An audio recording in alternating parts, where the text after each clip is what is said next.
What up? What up? What up? Welcome to another episode of Talks with the Crew. We back at you with another one here doing what we do, talking about what we talking about and saying what we saying. Today, we're carrying you inside the locker room. We got a good one for you, but of course, let me introduce my co-host. Talk to the people one time, Matt. What's going on, people? Glad to be on here tonight. We got a good one for you. Like you said, inside the locker room, doing what we do, talking about the things we talk about every day. That's ball, baby. And at the end of the day, you heard what I said.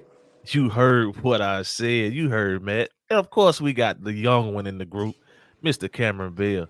Talk to the people one time, Bill. Yes, sir, man. We kicking it off with the first show. Hope y'all tuning in inside the locker room. You heard what I said. Let's get it. Yes, sir. Man, today, we want to transition and just talk about a little SEC football. Of course, we got to start it off with the defending SEC champions, Alabama Crimson Tide. As we all know in the football world, it's a different year for Alabama. It's not the same situation Alabama's been used to. You know what I'm saying? It's new out here. So, Matt, what you got for us, man? Man, you're right about that. So it's very different this year. Before we get into that, let's kind of talk about where we're coming from. All right. So with Alabama, with what they're used to, and what the college football world is used to is what we like to call the Saban effect, right? And it's well deserved. All right, Saban as a head coach, 292 wins, 71 losses. He had 7 national championships, 1 at LSU, 6 with Bama. He's the first coach in college football history to win a national championship at 2 different FBS schools. Other than him, Bear Bryant, the only other coach to win an SEC championship at 2 different schools. So this is the shoes that Alabama is trying to fill right now, and they're doing that. They're doing so, with Coach Kalen DeBoer coming from Washington. Now, here's the thing, man. Got some big shoes to fill, and even last year, which we'll get into this a little bit further, last year was not the same kind of year that Alabama's used to. Not So at all. moving forward, it's very likely that's what we're gonna see. But like I said, former head coach at Washington, played in the national championship. Before then, he had a couple other head coaching jobs. He was at Sioux Falls, NAIA school. He was there for a few years. Went 63-7. When he left there, his next head coaching job was at Fresno State. This was during the COVID year, first year, so less games. Went 3-3. That second year, ended up going 9-3. Ends up getting the Washington job, 11-2 first year, 14-1 the second year. So overall, the man's got a record of 104-12 as a head coach. Not bad. However, this is not SEC ball that he's coaching. And I may be biased. We might all be biased, but at the end of the day, when I look at college football, the SEC is the conference that has the top talent within college football. It's the standard, baby. Just don't know. You got to sugarcoat it. It's the standard. The SEC is the standard of college football, period, point blank. You heard what I said. Exactly. And I mean, so the talent that he's used to seeing, this is going to blow it out the water. You know what I'm saying? So first year, like I said, he's got some big shoes to fill. And even when a lot of players, they heard Saban was leaving, so you had players like Caleb Downs, Isaiah Bond, a lot of other big-name Alabama players that they said, hey, I'm finna jump ship too. Like, they wanted to play under Saban. So you had a lot of recruits that ended up leaving. You had some of his players coming with him from Washington, but at the end of the day, it's going to be tough on him. I do think he'll have some relative success just because of the way their schedule is set up. But his first year, I don't expect it to be anything like what Alabama is used to seeing. Yeah, man. I feel you. I feel you on that one. Now let's slide into the give them their little flowers. We on the 2024, but we'll still talk about 2023. They might as well get used to it and move on. Saban ain't walking back in the door as a coach. He walking back in the door, but he don't have the same voice he used to have. You know what I'm saying? Like I said, 2023 SEC champs. Made the college football playoffs. Um, Ended up having a heck of a run at the end of the year. They started off ugly, as Yeah. we all remember. They I was, started off ugly. Let Texas dog walk them at home, embarrass them a little bit. They had a little quarterback controversy early on. And Milroe ended up, being all right, man. I think the OC, Coach Reese, mm, just was trying to throw his system on Milroe instead of allowing Milroe to be who right. Milroe is. You know what I'm saying? Yeah. At the end of the day, Milroe might not be your, stereotypical quarterback, but he can get you where he needs to get you to. You know what I'm saying? Obviously, they were 14-point underdogs going into the SEC championship game, or 10 points or something like that. They ended up knocking off number one Georgia, and in the process took their spot in the college football playoff. You know what I'm saying? Exactly. Hmm. So we looking for big things. Bill, what you got on it, man? I know you thought y'all Ah. you thought y'all had them last year. We ain't gonna say nothing about that, but Well, I'm gonna say, I mean, we're talking about 2023. They had a good year, good run, like you said. I guess I can agree on that. It's a different voice. Hey, different results. Whether it's good or bad, but I feel like it's gonna be rocky at first. You know what I'm saying? But I feel like they can still have a successful season, a winning record. Um, but yeah, I'm looking forward to it, man. I want to see them at the top, so I'm looking forward to what the boy gonna bring to their team as far as culture, as far as a new voice, how they respond to it. I'm kind of gonna be looking at all those type of things. yeah, for sure, man. I know we already mentioned them once, man, but I think we all agree the key returner they have is quarterback Jalen Milroe. Definitely. Matt, you can probably dig a little deeper for us on exactly who he is and what he provides for the team. For sure, for sure. Yeah, so you got Mr. Lank himself. Um, had to throw that out there, a little shot. Yeah, yeah. Hey, that was a classic, by the way. Oh yeah. I ain't gonna lie, because when he started letter, I was like, wait a minute, I know he's not about to say this on ESPN like Naysayer. this, but Naysayer. yeah, Yeah, naysayers, yeah. yeah. But back to Milroe. So as we've already stated, he led the team to 12-2 record, SEC championship. Um, he had, so he had some pretty decent stats. Like you said, he's not a typical quarterback, but he had some decent stats. 2,718 passing yards, had 23 TDs in the air, had another 12 on the ground. Um, Only 6 interceptions, which wasn't bad for him in his game.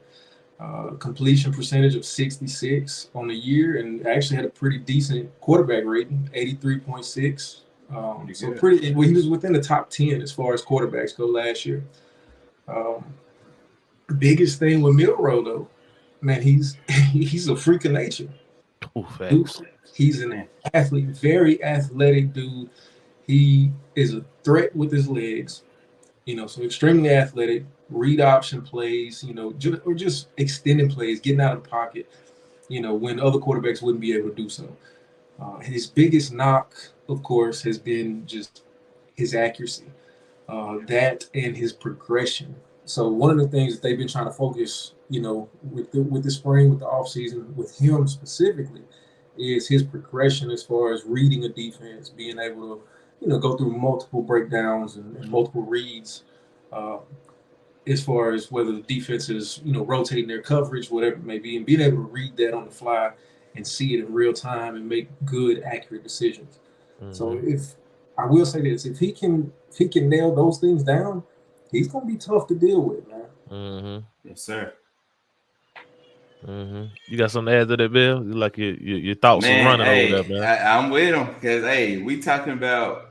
I mean, I'm gonna go out and let them say the best athlete on their team. When we talking about running, being improvising, being that athlete for your team, hey, he got it. So, like he said, if he can be accurate, and that's gonna make them a really dangerous. That's gonna make them a really dangerous team if he can be accurate with the ball because they got playmakers, of course. If he can get the ball to them though, that's gonna be the question. Yeah, I know a lot of people questioning whether or not he can throw the ball. I know it's only one throw, but sometimes one throw shows you a lot. And For if Mm, you sure. remember back to that Auburn game, on 4th and a hope and a prayer, and that boy threw a dot to the back corner of the end zone on a rope from 40 yards out. Mm-hmm. You can't tell me he cannot be a true a true threat Oh, in through the sure. air. We all know he got the wheels. We Yeah. saw that he hit LSU for 4 rushing touchdowns, Yes, indeed. and they weren't goal line touchdowns. You know what I'm saying? So I think once he truly developed, like you were saying, in this new offense, which I kind of watched a little bit of the spring game, which we'll get into that in a minute. I think he'll improve. 4 or 5 times. I'm not gonna say he'll improve like a Jaden Daniels did from year 1 to year 2 as a starter at LSU. Right. Does he have the potential to do so? Yes, but at the same time, it's your first year under this regime, so it's gonna be different going into the season than it was in the spring. You know what I'm saying? So Exactly. that's my take on my guy, man. But let's get into it, man. Enough of that. Enough of that. Let's get into the current 2024 Alabama Crimson Tide.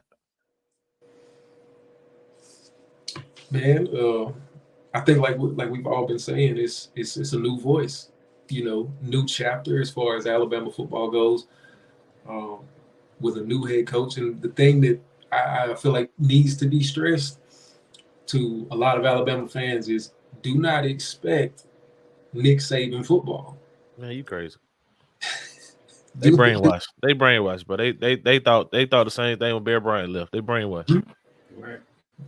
That's gonna hurt. At the end of the day, if that's what they're expecting, then I mean I agree. I've seen a lot of it. I've seen a lot of Alabama fans that's expecting the same old, the same type of football, same type of culture, same type of schemes, all of that. It ain't gonna happen. They need to go on and get that out the head and get ready for, like Bell said, a new voice, a new culture, even. Man. Like I said a couple test runs ago, this ain't the same. Alabama fans, good luck. Yeah, oh yeah, definitely. Bill, what you think about that, man? What you upcoming year? What do you think? He over there wishing Ole Miss played Bama this year. I already know what he thinking. He over there wishing because he like this the year. Man, this is the year for us to get our get back. And I wish Saban was still here so we could get that clap back. I already know what he thinking. Man, so he really don't care. He don't care too much for Bama this year. No, because Ole Miss can't get the lick back. Right. You're right. But no, I feel like you said, Matt. I mean, it's just going to be depending on, man, the quarterback. Like a new regimen, a new system. Like you got to come in and really lead. We're gonna really see what you're about as far as being a leader. A new team, because man, even they transferred. Alabama, they was up there with the people transferring out, and so you got new people around you. The chemistry, coaching staff, like you said, he had a new OC this year than he had last year. Like it's gonna be something different. And then you go further than that, a new coach, Nick Saban, gone. Man, hey, I'm just saying, people respect Nick Saban on a different level. You ain't gonna tell me them kids respect that new coach like they respect Nick Saban. You ain't gonna tell me that. So I feel like, man, it's gonna be up to what you said. And how he can adjust, how he can click, that's gonna be determined on what their season gonna look like. Yeah, for sure. No doubt. No doubt, man. But let's get into the meat and potatoes. Matt, let's run down the schedule for us, man. Just run down the schedule for us, man. All right. So see what they dealing with this year. Mm-hmm. Man, and I'll be honest, I feel like their schedule is set up like perfect for the situation they in. Like ain't it all this what I'm gonna say. The schedule was set up before Saban left. Mm-hmm. So it's always, it's always a little gravy. They got that Mississippi 2A high school schedule, but we ain't gonna talk about that. We ain't gonna discuss that at all. They playing nails in the 8, and Amory and and Walnut and Faulkner, but we ain't gonna talk about all that. Go ahead. But rolling off of that, so they start the year off. They got Western Kentucky first at home, then University of Southern Florida at home. Then they go to Wisconsin. First three games, pretty smooth. Then they come home. That's when they'll get their first taste of some real football. They got Georgia. After that, they go to Vandy, come back home for South Carolina. Next, they go to Tennessee. Then they come back home for Missouri. Then after that, they travel to Death Valley to play LSU. Yeah, come back home to Y'all heard that belt? You heard that belt? Oh, my bad. I didn't know if y'all heard the belt. come back home after the LSU game to play Mercer. Then they travel to play Oklahoma. And then, of course, finishing up the year playing against Auburn. Um, so, like I said, it's a lot of games in there that's very favorable for them in the situation that they in. Yep, and they still going to the Music City Bowl. So I ain't worried about it. That's what they going this year. Music City, they going to Nashville, Opry Land. Do you hear me? But I'm with you, man. I'm with you. Now let's have a little fun with it. Let's have a little fun with it, man. Let's give a little early prediction. Matt just gave us the schedule, so we'll let it run it down again, and we'll all say whether or not it's a win or loss, and then say why you think it is what you saying it is. Shoot us with it, Matt. You go first on the bell, and I go last. Gotcha. All right, season opener, Western Kentucky. I think it's safe to say that that's going to be a dub. I agree. That's a dub. That's a jamboree for them. I'm gonna call it a dub. It's not gonna be as easy as people think. West Kentucky is that air raid offense. They do have now. A lot of people don't remember. They have T.J. Finley, who used to be at LSU, Auburn, was over here at Texas State. He is not a quarterback at West Kentucky, so they're gonna be able to air. They're gonna be able to air it out a little bit. First game, right? But I still got Bama. I still got Bama on that one. Oh yeah. All right. So after that, USF at home. I'm gonna go with another win for Bama. It's like you said. I think early on these games still gonna be close. They're gonna be closer than what people think, but I'm still gonna give Bama the win on this one. I have a W. I don't even think it's gonna be close because it was too close. It was too close last year, and that's when all the turmoil. You know what I'm saying? There was a lot of bickering back and forth. It was too close last year. So I think Bama scrubbed them about 30. Hey, that's the game old buddy got smacked trying to run up in the hallway. Yes, indeed. Yes, indeed. Got tattooed. Yes, indeed. That's the game. But I got Bama by 30 in that one, man. All right. So then we got at Wisconsin. Be the next game. I will say this. The way they played against LSU in the bowl game, which again, not a very good defensive team, but I think they'll put up a fight. I think it'll be a scrappy little game, but I do think Bama's gonna pull away with that one too. I would say, man, that's gonna be. I'm gonna see that be their first real test, especially on the road. You know what I'm saying? New coach, new conference. Not saying they're gonna lose, but I feel like Luke Fickell and you said Wisconsin, right? Mm-hmm.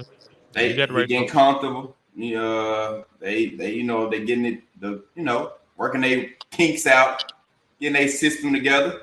It's gonna be I feel like it's gonna be a good game, but I got Bama come out with a close dub. If I had to give a score, I'd say 31-17. That ain't close. That's close. That's two touchdowns. That ain't close. Well, let me say 31-24 then.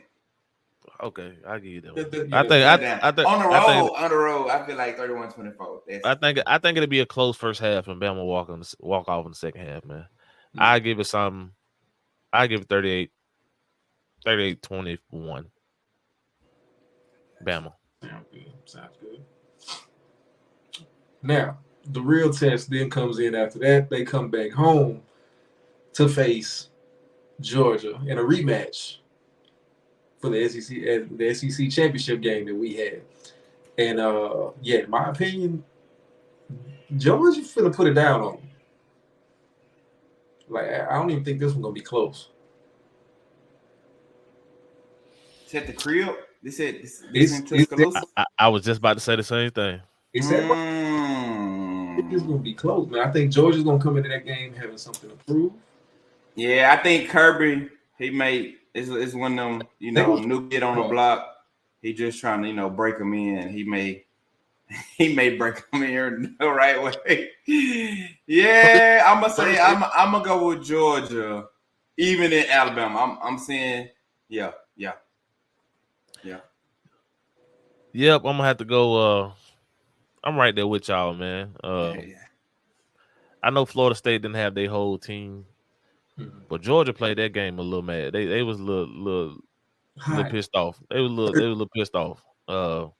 They made a statement, and I think they're gonna do the same thing when they roll into Bryant Denny, and that's gonna be the first game where this new coach will really get to see how these fans are.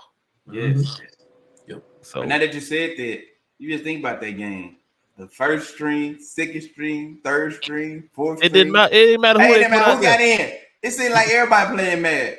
and the playbook was wide open the entire game. You hear You me? see, Muschamp's son got in, ran dude over. I said, "Oh my lord!" Yes, indeed. They got the coach's son out there going crazy. They had Champ over there dancing on the sideline. Man, So yeah, I think the belt come out. I think the strap comes out. For sure. And luckily for Bama, right after that beat down, they do go to Vandy. Which at this point, that's a dub. They're gonna be nursing their wounds, but at the same time, they're gonna walk away with a dub with that one. Is Ed Vandy? It's at Vandy. Oh, okay. It didn't matter if it was on the moon, but go ahead. all right. I was gonna say, I think it's time to have a conversation for Vandy to go to another conference. But anyway, that's not here nor there. Yeah, I'm like you, man. That's blowout. Probably 40 ball, 45-7 something. Yeah, that's gonna be one of them 11 a.m. games. Get this over with, so everybody can go enjoy the rest of their day. Creative players. Yeah, that ain't even gonna be close, man. That ain't even. I feel bad for old Andy, but yeah, there's gonna be a lot to little Bama. Right. After that, they come home. They got South Carolina.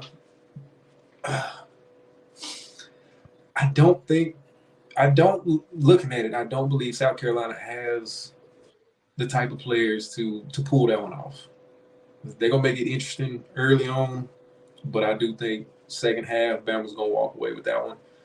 I just don't think they have the people this year to hang with Bama, even with Bama not being the traditional Bama that we're used to.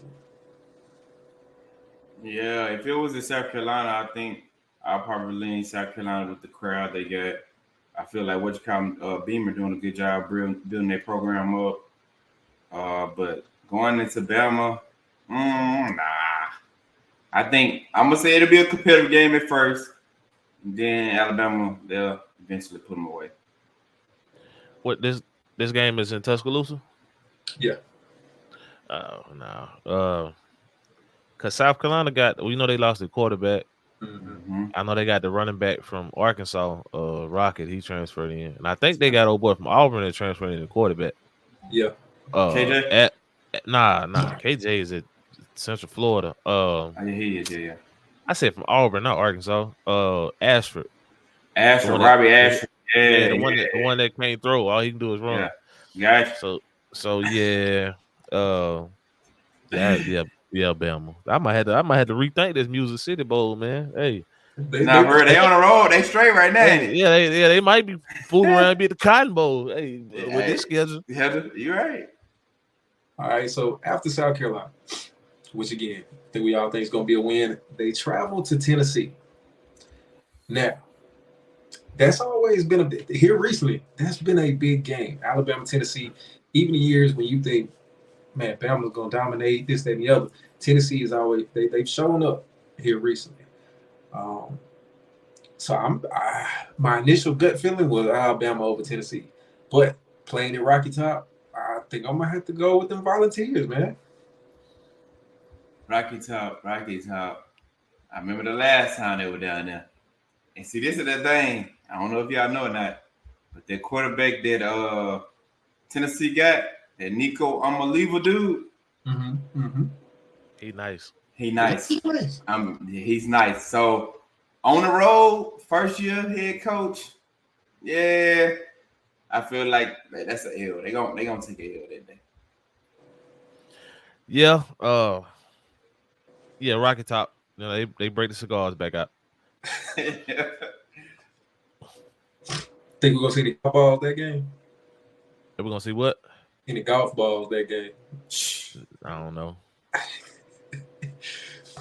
Throwing stuff on the field. I don't know. Next up, they come back home to Tuscaloosa and they play Missouri.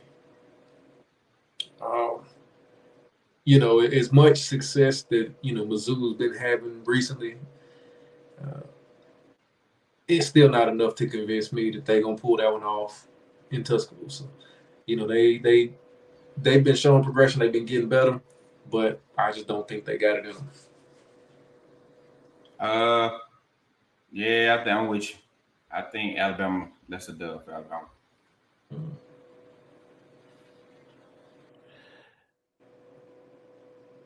We done lost him. We done lost Bill.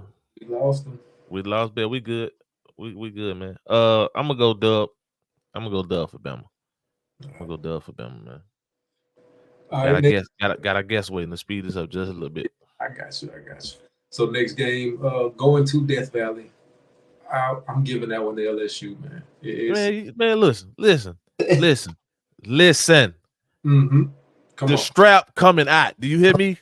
that new The defense. strap is coming out. It's over with. Wrap it in purple and gold. I don't want to hear nothing else about it. Roll tears, roll. We on to the next game. Who Bama got after that? High school, Mercer. Oh, next. Then they go to Oklahoma. I'm gonna say, man, I'm gonna give that one to Oklahoma, man. They go into Oklahoma. It's gonna be a close one, but I'm gonna give it to OU. Yeah. Is that Oklahoma come November? You know what?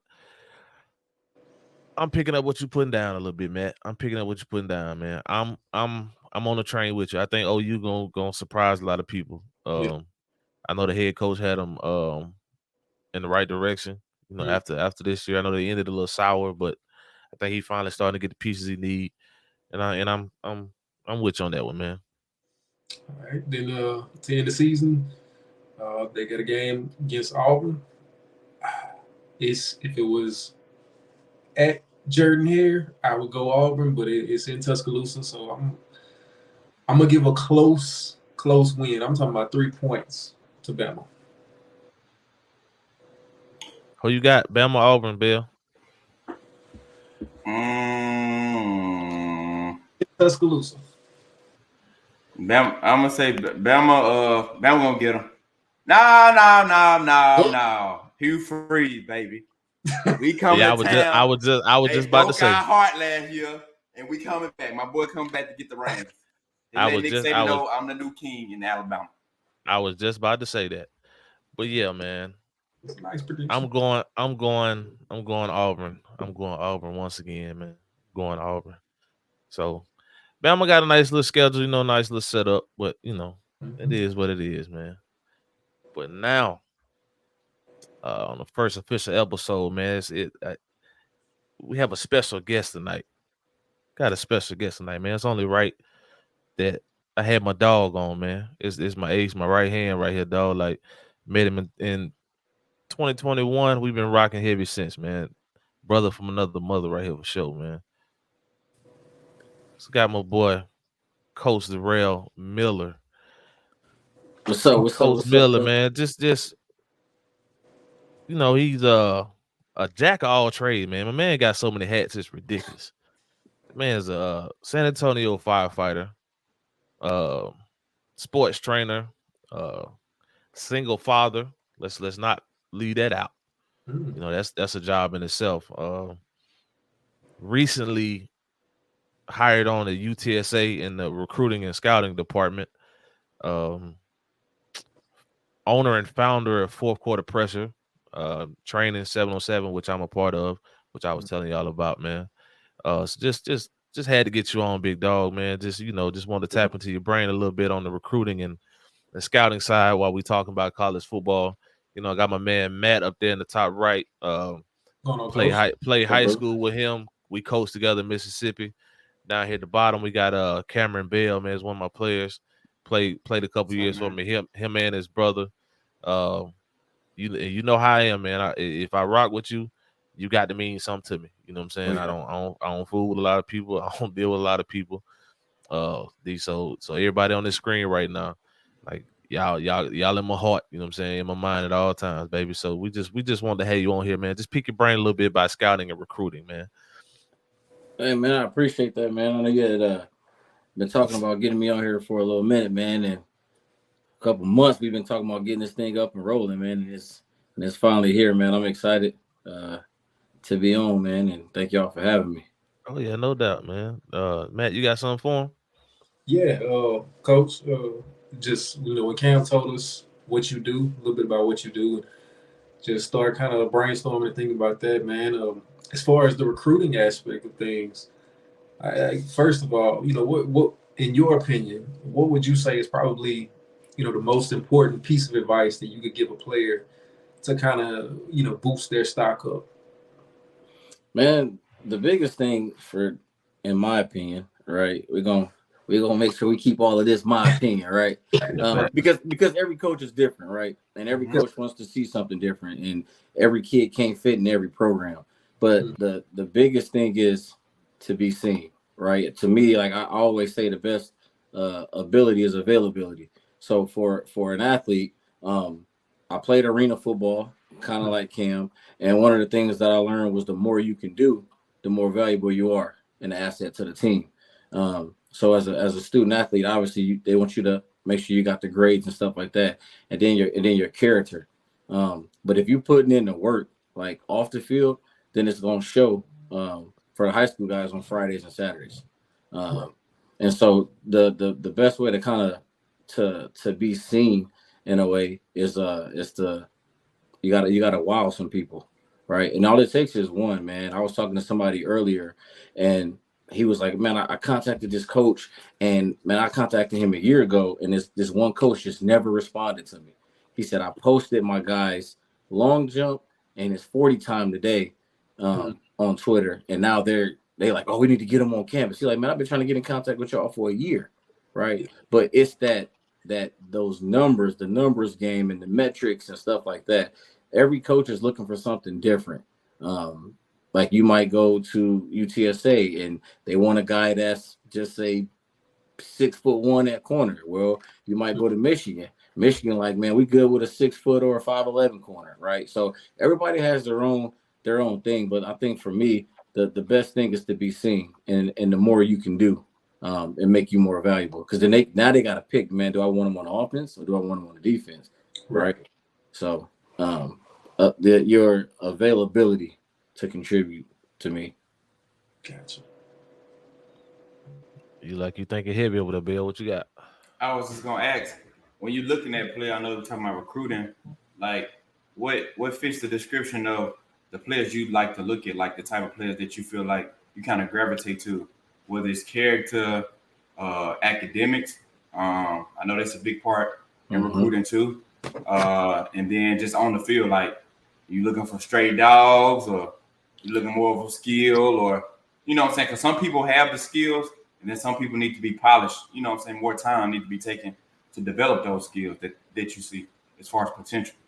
For sure. Well, I think the word dog is kind of oversaturated, right? Because if you get guys, and even before that, I was at UTSA, right? You get guys that's always contacting you saying, "I got a dog," all right? And you should go and look at this kid, and he 5'7", 140-pound corner trying to go D1, and it's like, yo, that's not even Chihuahua. That's not even I mean, you might be a dog, but like you said, a Chihuahua, like that's not realistic. Like, you know what I mean?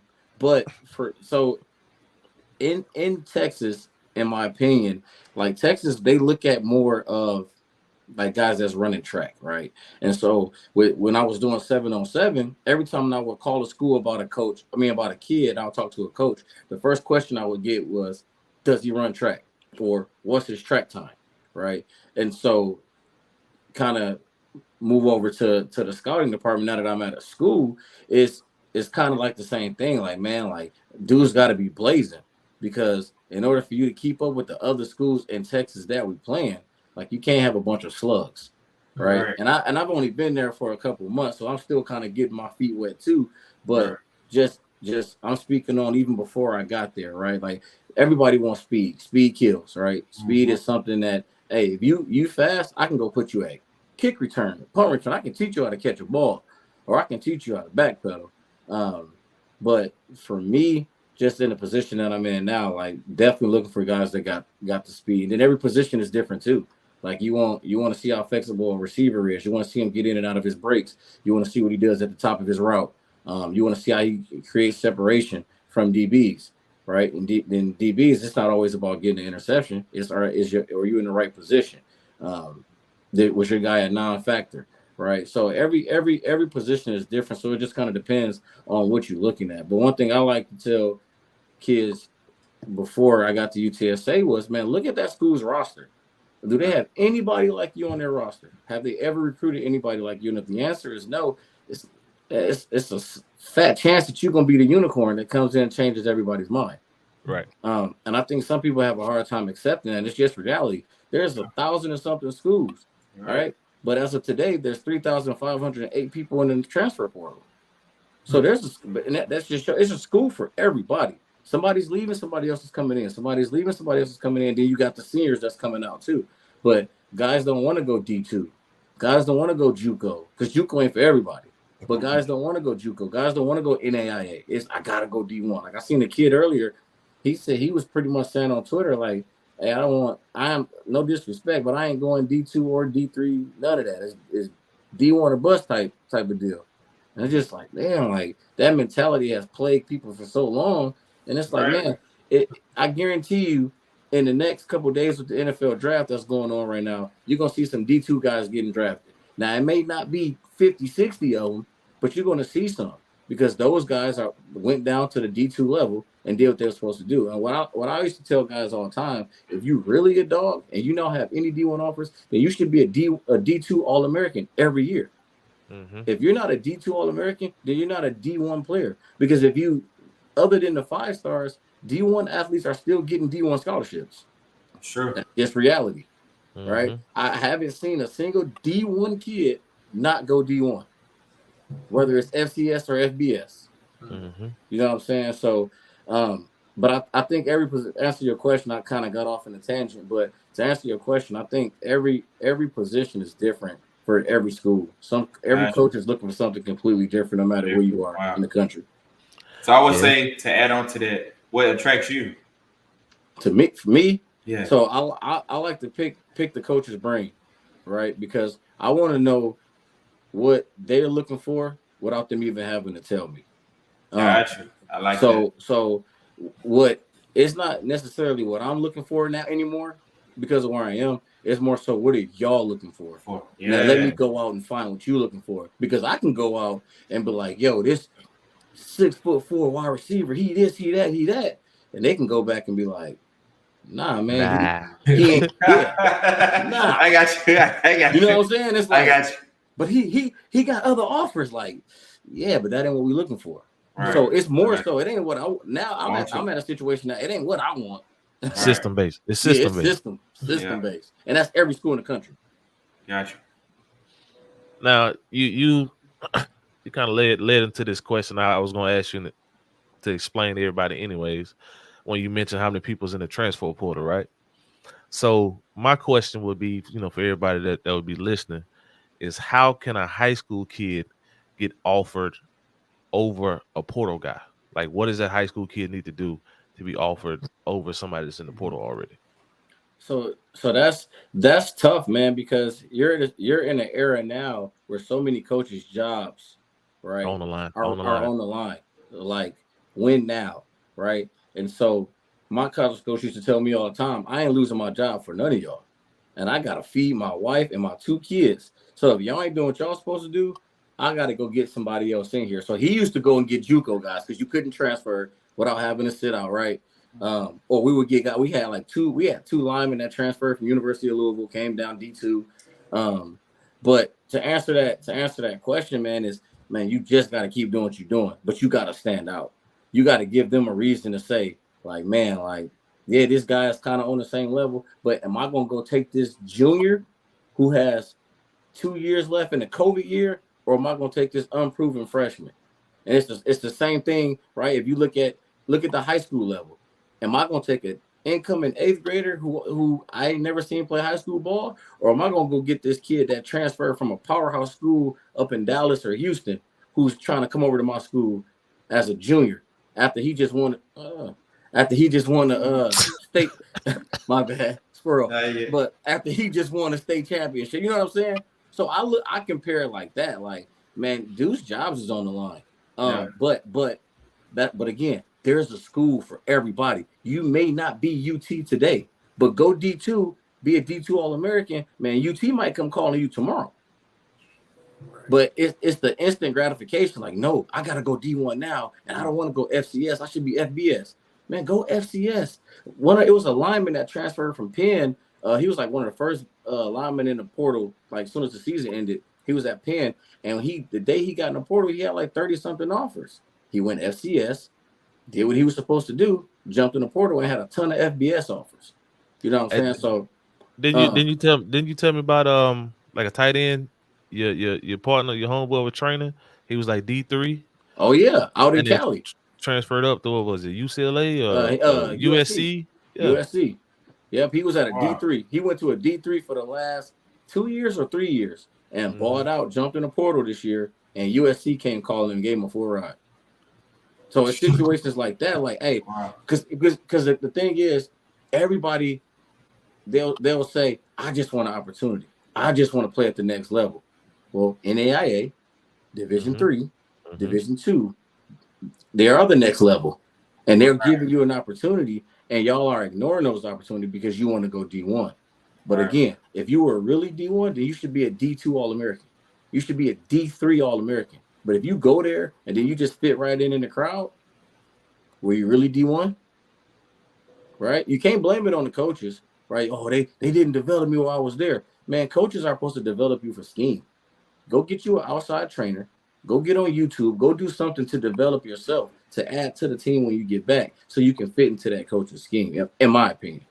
So it's like for guys to get seen, like if you don't get that D1 call right away, hey, swallow your pride and go D2 and ball out and then transfer up. But they don't look cute, man. That's not gonna get all the likes, and you know what I'm saying. Yeah. And I've been, Lil Ray been lying to everybody in the hood. You know what I'm saying. He going to UT. He going to Texas A&M. You know what I'm saying. Meanwhile, he just got incarnate word of Texas State offers, but that ain't the good look. You know what I'm saying. They don't play on TV every week. Now. They on ESPN3 and stuff like that. You know what I'm saying.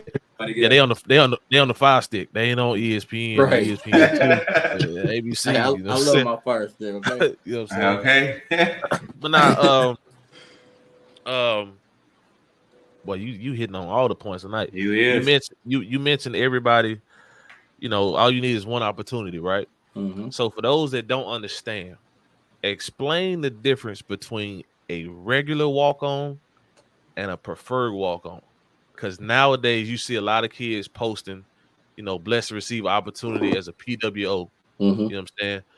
I know the difference, but a lot of people, they might not know the difference. Bill and Matt might not know the difference. And a lot of people that's going to be listening might not know the difference.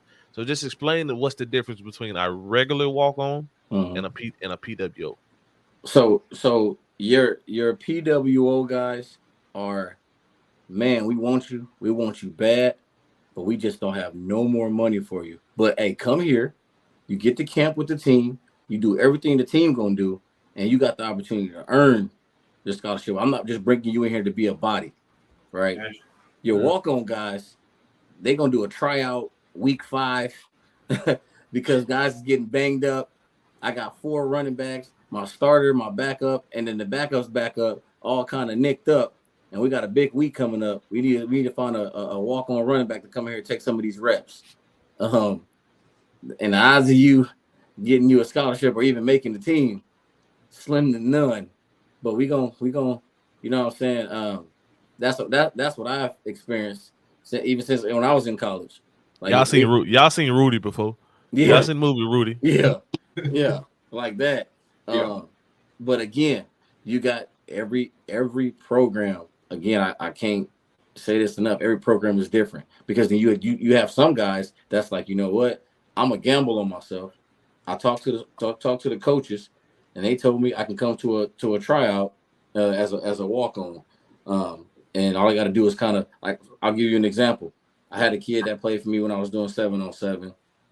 Smart kid, 4.3 GPA. His dream school was SMU. Right, I want to go to SMU. Took him up to SMU for a visit. He met the coaches, yada, yada, yada.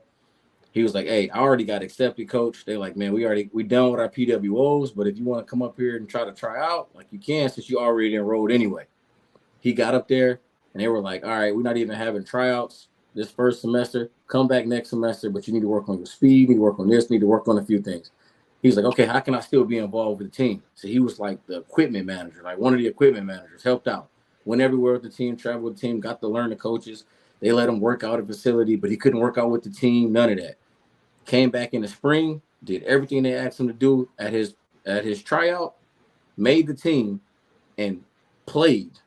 He had a good spring last spring, and then played this past fall, like safety, played in games, on TV, like, and he wasn't a PWO, he was a walk-on kid, like legit walk-on. They're like, "You already got accepted, like, hey, come to the tryout, and if you do what you're supposed to do, we'll see how it go." He made the team. All right, and he's a small kid. He ain't small no more, but he was, Mikey was a small kid, and now he like number 1 or number 2 on the depth chart up at SMU. It's like, how you go from not having 0 offers, like skinny little street clothes, skinny street clothes, street clothes to on the field, man. Yeah, like I seen him play last year, and I'm like, one day they ain't gonna shed a tear. I'm like, because I remember. Like, bro, I had you since you was a junior. You ain't had nothing. You know what I'm saying? And now he playing. You know what I'm saying? So, like, and he wasn't a PWO.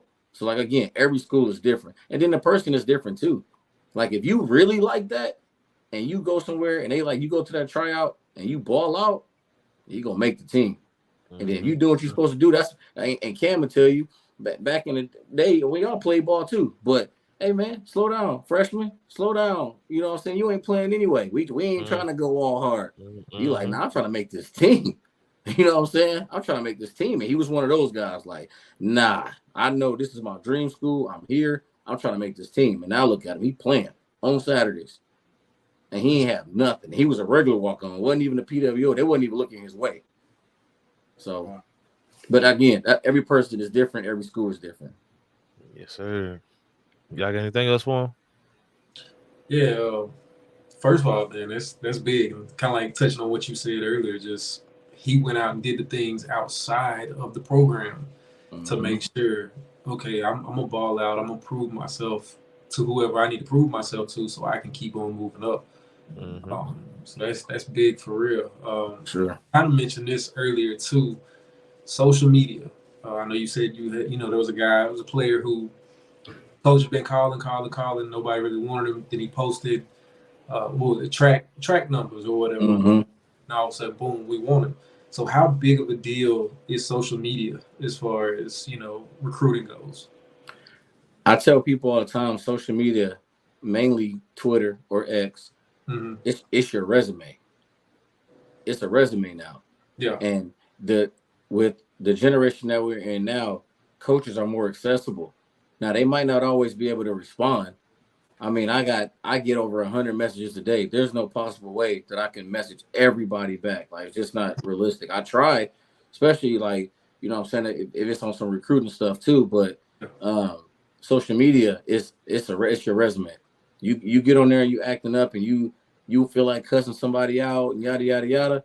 Like, coaches see that. And I'm gonna give you an example, like, so my son, I control his social media, his Instagram and his Twitter. And when I first got on social media back in the day, I wasn't thinking today. I was thinking I had to create a whole new social media because I used to be wilding, like, you know what I mean? Just blah, blah, blah. So I posted something on my son's Instagram, and a kid from another school that he was running against like commented, and I'm like, what? Delete. I'm like, first of all, I can't have nobody thinking my son typing crazy. And then second of all, like, what example am I showing him if I start arguing back with this kid? You know what I'm saying? But like, you got to be careful. You got to be careful what you say on social media, man, because it'll come back and bite you in the butt.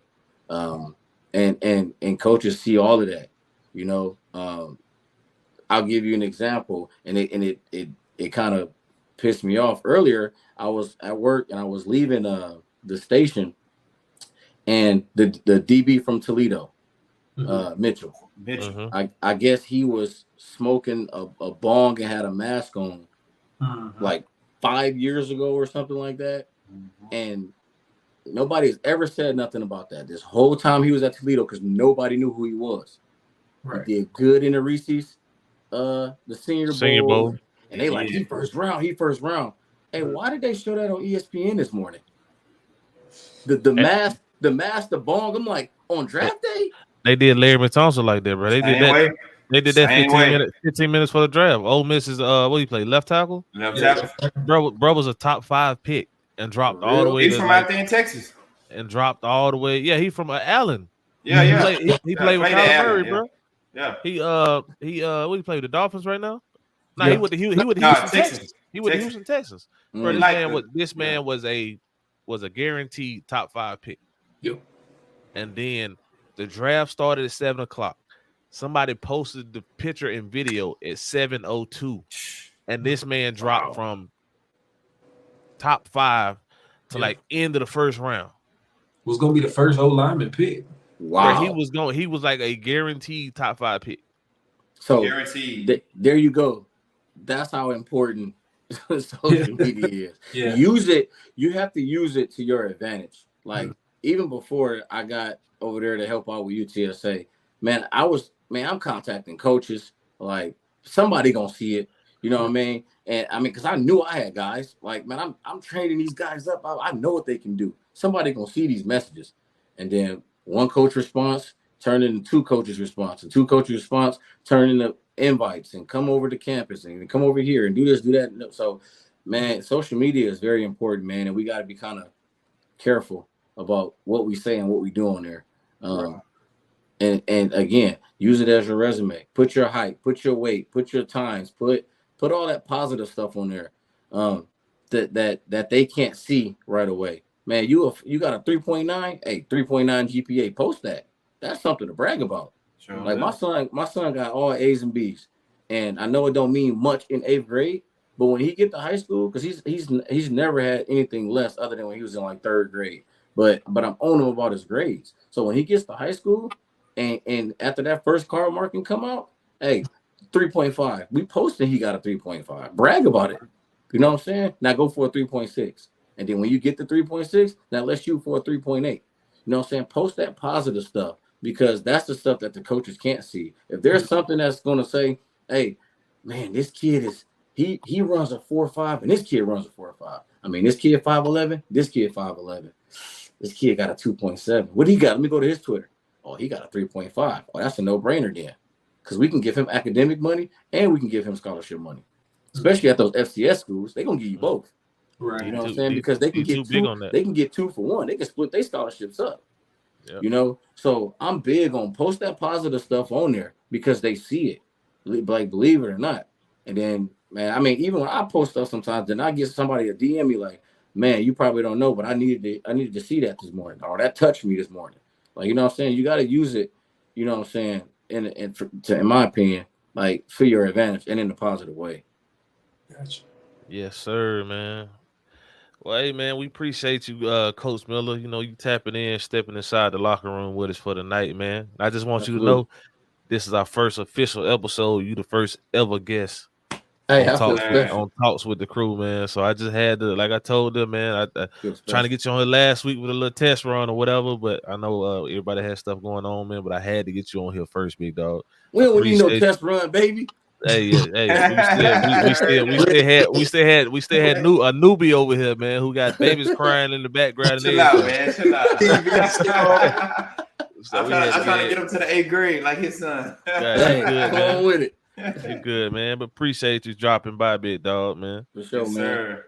Hey, get him my Twitter, man. Get him my information, man. Y'all ever need anything, man? Let me know. I didn't put it up, man. Shout it out, man. Tell them what to follow you up. My X or my Twitter, DKMONE, and then the number 3. So DKM13. Gotcha. On Twitter. Yes, sir. Make sure y'all follow that, man. You don't forget University of Texas at San Antonio, scouting and recruiting. That's where you can find them, man. Appreciate you, big dog. Yes, sir. All right, later. Man, that was good stuff right there, man. Yeah, he dropped some good stuff. For real. That was good stuff right there, man. That's like I told y'all, that's my dog, man. And we want to try to do this every week. If we can try to get a guest on and just open the eyes to things people want to know about. You know what I'm saying? Like everybody's the transfer portal is a huge thing right now, but a lot of people don't understand how it works. A lot of people Right. don't understand how the recruiting game works. A lot of people don't understand how the scouting game works. A lot of people don't understand, the difference between like we were saying about the walk on and the preferred walk on and stuff like that, man. So yeah, while we have our fun and we talk about what we talk about with the SEC and previewing these teams, I also feel like it's very important for us to give out some valuable information within the fun we having, man. For sure. So And I appreciate would y'all boys, advise, man. man, young cats or young athletes, man, to take what he said. Like, listen to that. Like, you ain't gotta go D1 to make it. And I know most people are this, like he said, it's fabricated now. I'm a dog. But man, like he said, if you ain't D2, D3 All American, what makes you think you D1? You know what I'm saying? And we can't shoot for these falsified dreams. Man, you gotta do what you can do at the level you supposed to do it at, like you said, and the rest take care of itself. Like he said, the dude went D3, hopped in the portal, 30 offers. 30. One to And had USC. you ain't have 3 or 4 teams, but you had a plethora of teams to choose from. I can go to this school. What can they offer me? What can they do? Like, that's just my thing. Young athlete, I would encourage, especially nowadays, with like you said, the advantage that it is with the portal, people are not really taking high school freshmen come out of high school. Unless you just that. You know what I'm saying? Like you said, you stand out. So I would encourage you, man, go D2, go D3, and ball out. And you're Yes, gonna sir. eventually get your chance. Yes, sir. Don't chase the bag, chase the opportunity, man. For sure. The bag will come with the opportunity. If you make the most of that opportunity, the bag will come. A lot of people fail to realize NIL is supposed to be name, image, and likeness. It's not collectors. Most of these guys that's going to all these P5 schools, they get tossed money for collectors, but that's it. If you are that dude that you say you are and you go to a lower school, you still can get NIL from them from the collective, but you also got the chance to market with the local bank, to market with the local restaurant.